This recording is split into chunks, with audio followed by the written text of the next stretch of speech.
प्रदेश के पूर्व मुख्यमंत्री भूपेश बघेल के खिलाफ महादेव सट्टा ऐप के मामला में दर्ज हुई एफआईआर। राजनांदगांव के लोकसभा चुनाव में पड़ सकता है कर असर। प्रवर्तन निदेशालय महादेव सट्टा ऐप के मामला में प्रदेश के पूर्व मुख्यमंत्री भूपेश बघेल के खिलाफ एफआईआर दर्ज करा है। आर्थिक अपराध अन्वेषण शाखा और एंटी करप्शन ब्यूरो डाहर ने एफआईआर दर्ज कराए गए हैं, जिसमें कहे कि प्रोटेक्शन मनी ले के मामला में कुछ अधिकारी और राजनेता मन के उपयोग करेंगे। उससे आरोप में ये भी कहे गए है कि महादेव सट्टा ऐप के संचालनकर्ता सौरभ चंद्राकर और साथी में मिलकर के प्रदेश में लॉकडाउन के बाद से भी लगातार महादेव सट्टा ऐप के माध्यम से ऑनलाइन बेटिंग और दूसरे प्रकार के सट्टेबाजी के खेल में शामिल रही।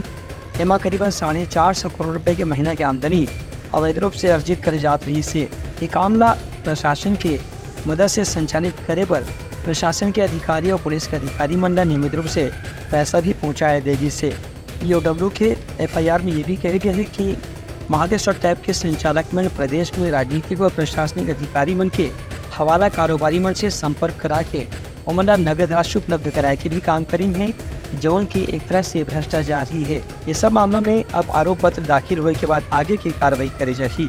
Bureau report Uttarakhand news.